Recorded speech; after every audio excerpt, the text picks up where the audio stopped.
was a relationship. Well, there are more, but this is Salam.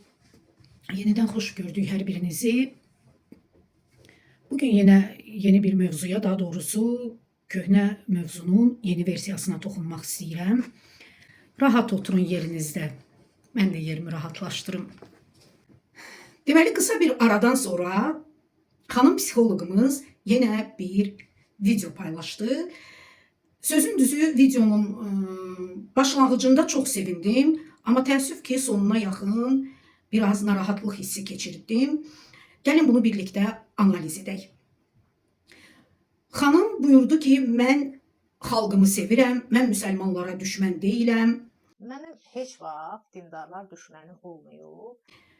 Sevindirici haldır. Həqiqətən sevindim. Adətə bu nitqi kütləvi tənqid altında qalan adamlar iki məqsədlə edirlər. Yəni buna diferensial bəyanat və ya image korreksiyası deyilir.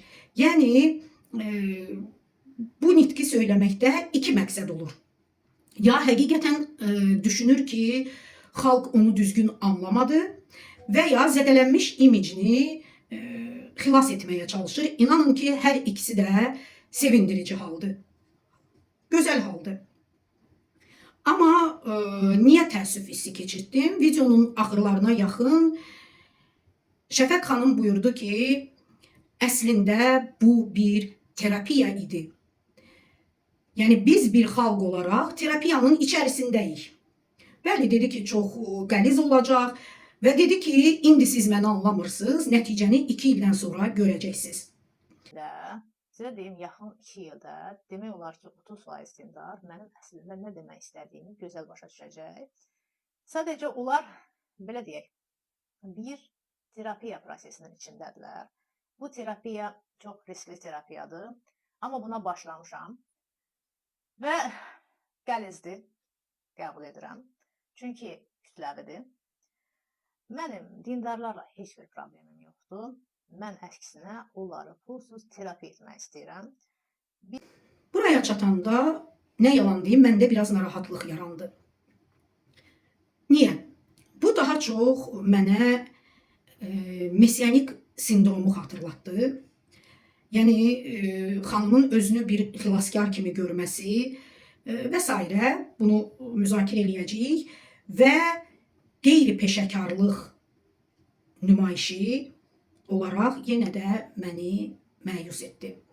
Çünki psixologiyada terapiya yalnız könüllü, fərdi şəkildə və etik normalar çərçivəsində aparılır və psixologiyada kütləvi terapiya deyə bir terapiya metodu yoxdur. Daha doğrusu qırmızı xəttdir. İnsan hər şey eləyə bilər, amma bu qırmızı xəttdir.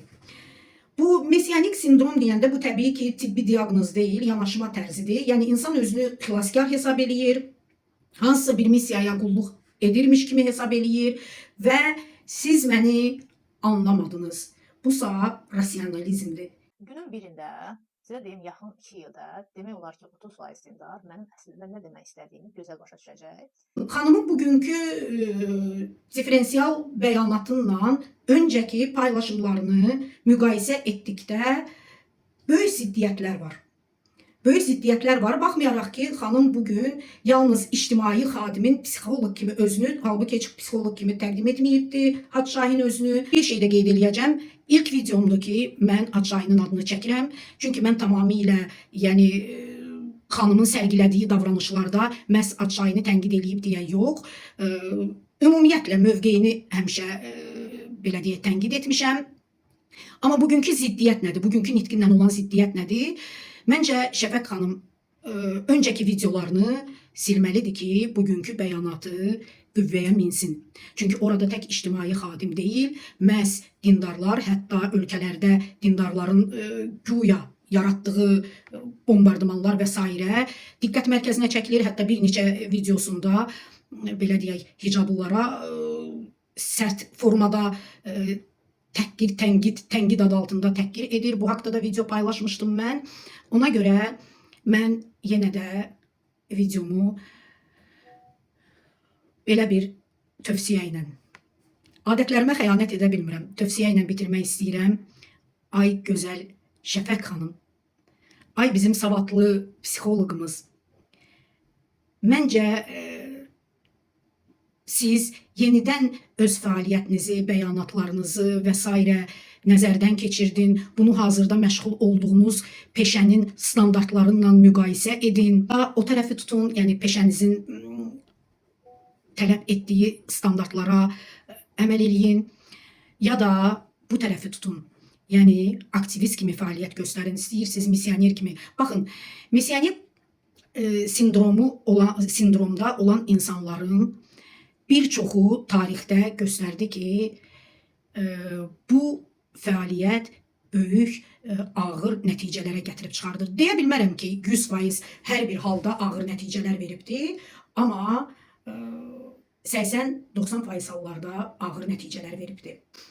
Mən bütün, yəni bu düşüncə tərzi ilə hərəkət eləyən tarixdə bir çox adamlar var, sadəcə zaman yoxdur deyə. Hətta 1979-cu illərdə yanılmıramsa, misionik davranışa görə 833 adam dünyasını dəyişmişdi bir misionerə görə.